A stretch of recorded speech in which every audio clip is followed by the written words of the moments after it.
Mr. Speaker, I commend this bill to the House. The question is that the motion be agreed to. Chris Farfoy. Thank you very much, Mr. Speaker, for the chance to speak to the second reading of the Administration of Community Sentences and Orders Bill, and just to, from the very outset, just to say that Labour will continue to support this bill. Can I acknowledge the members of the Law and Order Select Committee for the way in which it worked on this bill. It was our Select Committee, as Mr McGough and myself will say, it works in a very collegial manner, and in respect of this bill, because we did not have any major opposition to it. We worked well. I note that the previous bill that was debated had 739 submissions. This bill only had 5.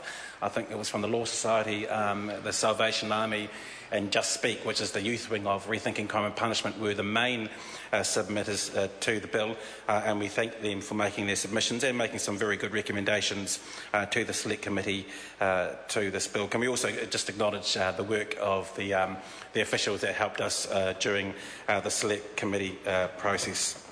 Labour supports this bill. It does make some technical changes enabling the Corrections Department to more effectively and efficiently manage community sentences and orders in our community.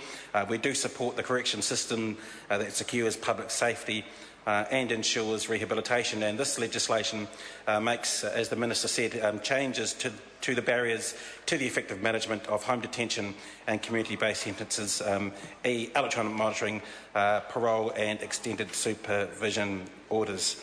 Mr Speaker, corrections is set to become the largest government department, and I think it was the Deputy Prime Minister, Bill English, himself who said that prisons were a moral and fiscal failure.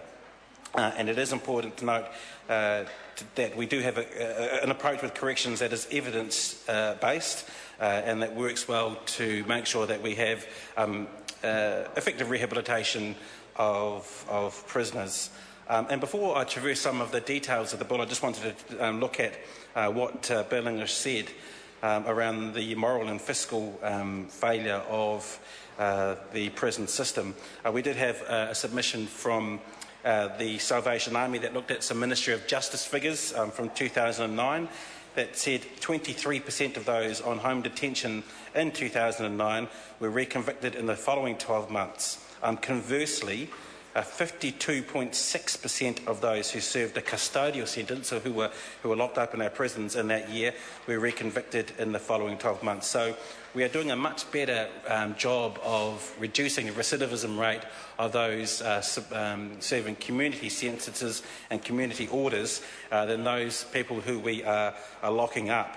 Let me be clear, there will always be an element of people in New Zealand who, that when caught and convicted of serious, significant or sickening crimes, that need to be locked up and kept away from the rest of the community, some so bad that they may never taste freedom again. But for those criminals who are serving shorter sentences, we have to ask the question, is the public safer in the long term for their incarceration? Are we serving our duty as a state to protect the public and by rehabilitating people so we have fewer victims and less crime? The question has to be asked, are we serving the dual purpose of punishment and ensuring that those upon release don't go out and create more pain?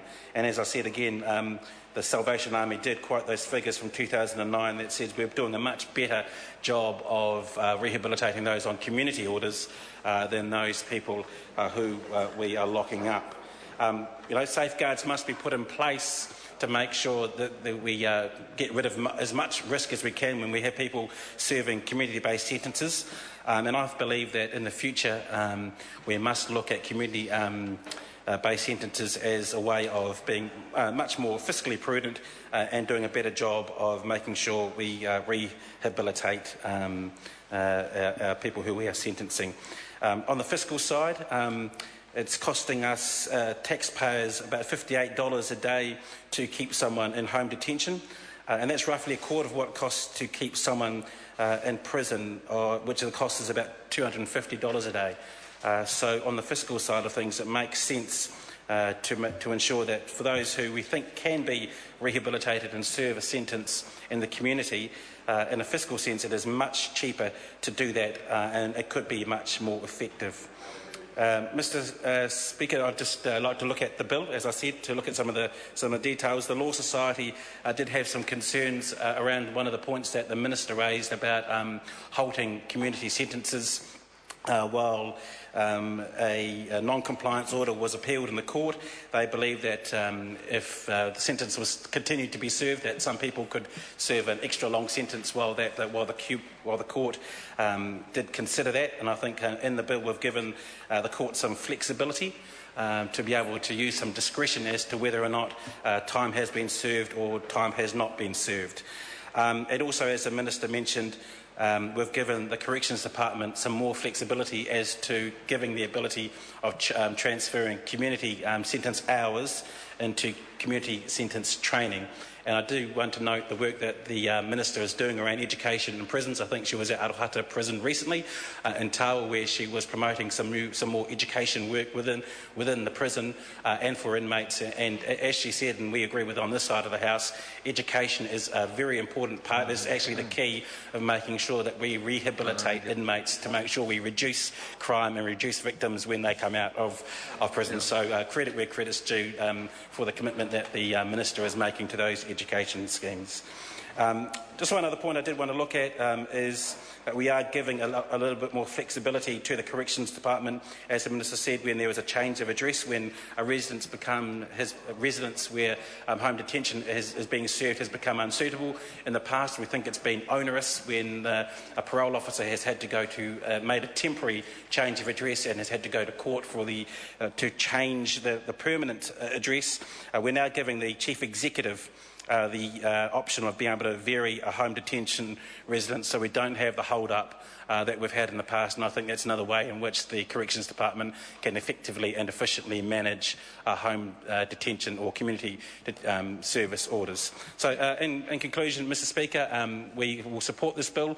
It does make some technical changes which we think will help community services be much more effective and efficient, and we believe going forward that these kind of sentences should be the way to go forward. Cheers. Ian McKelvey. Thank you, Mr Speaker. As the Minister has so eloquently